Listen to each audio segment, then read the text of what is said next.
Hi there, I'm Recognition, and I thought I'd share a little about the theory of my artwork and a bit about myself with you.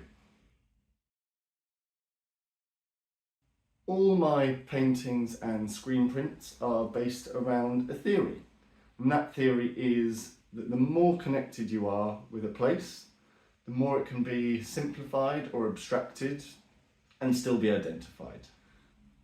That connection can come from a place that you interact with daily, like your home. It might be somewhere that you've only been to once, but had a really powerful experience at, like where you got married or where you met your best friend. Or it might just be somewhere that you've never even been to before, but through the media or books or writings, you've just been so exposed to it that you're actually quite familiar with it, like the Taj Mahal, Buckingham Palace, Nelson's Column, and other landmarks and buildings. I love testing this theory by taking subjects and reducing them down in my artwork into maps, silhouettes, or even symbols to represent them. Occasionally, I'll even handwrite little clues over the top to guide that recognition.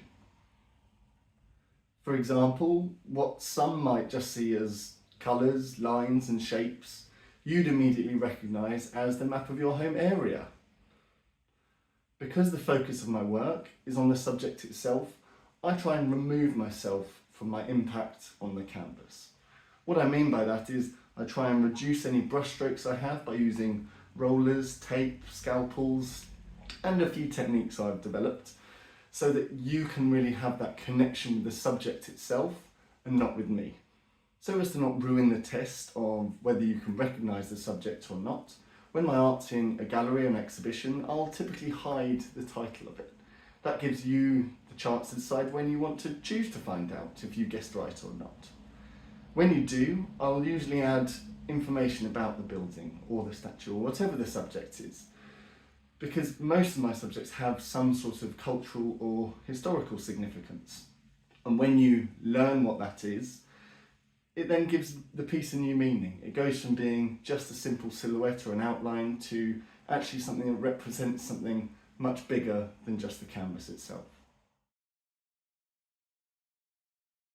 When the artwork's of someone's home, I absolutely love the personal connection people get with it. What I mean by that is it gives them a great story to share with others. You can point out, oh, this is where we are, this is the road you were just on, this is our favourite park, this is where something important happened, and it creates these deep conversations that you can actually choose if you want to share, so it gives the owner of the piece some power over how and when they share that secret with others.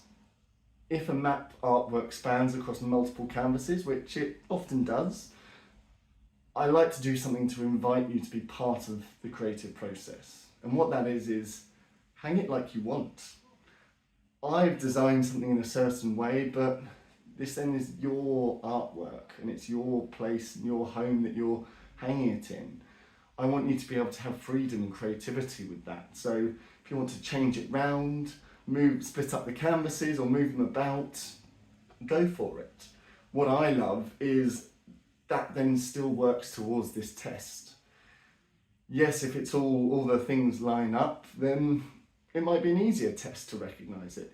If you split it across different rooms, it becomes harder. So I love that then gives you the space and the freedom to play around with it. So that's a bit about my artistic process. Let's go into a bit about me.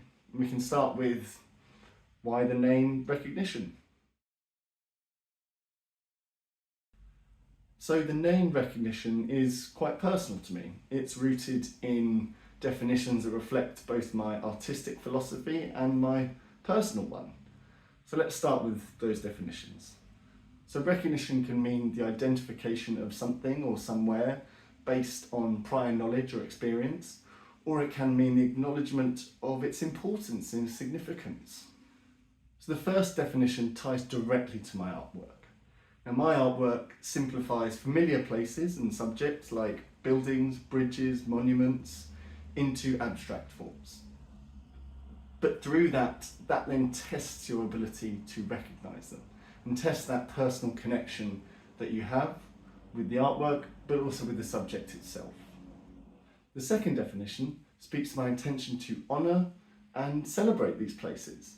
So often we just think of buildings and statues as bricks and mortar and stone, but actually it's our human interaction and what's gone on there that brings these places to life and gives them value.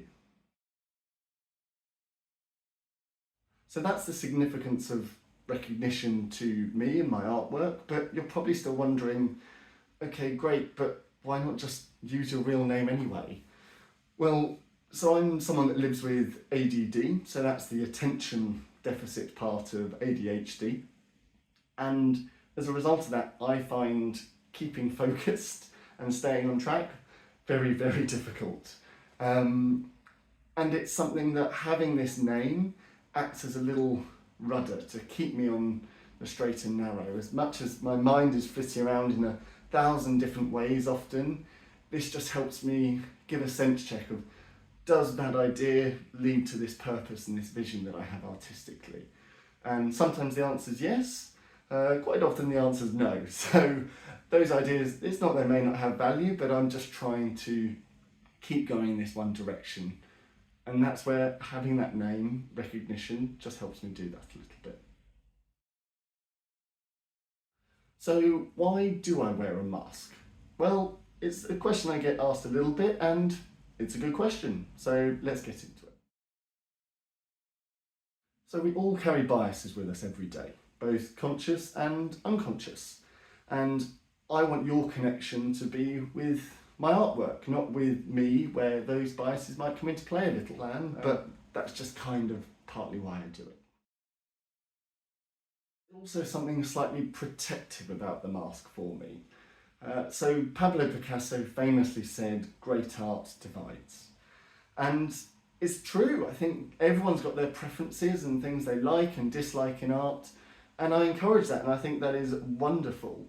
It doesn't always mean that getting negative feedback is the easiest to take, and by having a mask on, well, it just gives me almost that little bit of barrier to the real world in a way, or the social media world quite often, and it just means that some of that feedback and criticism, it's that little bit easier to take and to process. And then there's the way the mask helps me create boundaries. So I'm an artist, but I'm not an artist all the time. I like to have a life outside of art when I can, which isn't always that often. But having something I can put on and take off and step into that role and out of it is really helpful for me. With my busy brain, sometimes I struggle to stop thinking about things and can spiral a bit out of control. So having something where even I put it on and I will sit and think about a problem or an artistic challenge, and then I take it off and I can leave that problem to one side. So that just helps me process and create those boundaries in my life. This all said, I hate to burst the bubble, but I don't wear the mask all the time. So I love creating commissions for people, and I've had people who have wanted meetings where I have the mask on, but I'm happy to take it off because I want that personal connection with you. When I'm creating a commission for your home or somewhere that's important to you, I want you to be able to open up and share your stories, and I recognise that's very hard to do with a barrier in front of you. So when we meet up, you may see me without a mask, don't be too shocked, but I think for now I'll keep it on. So that's a little bit about me and my artwork. If you want to get in touch and talk more, then please do. I'd love to hear from you.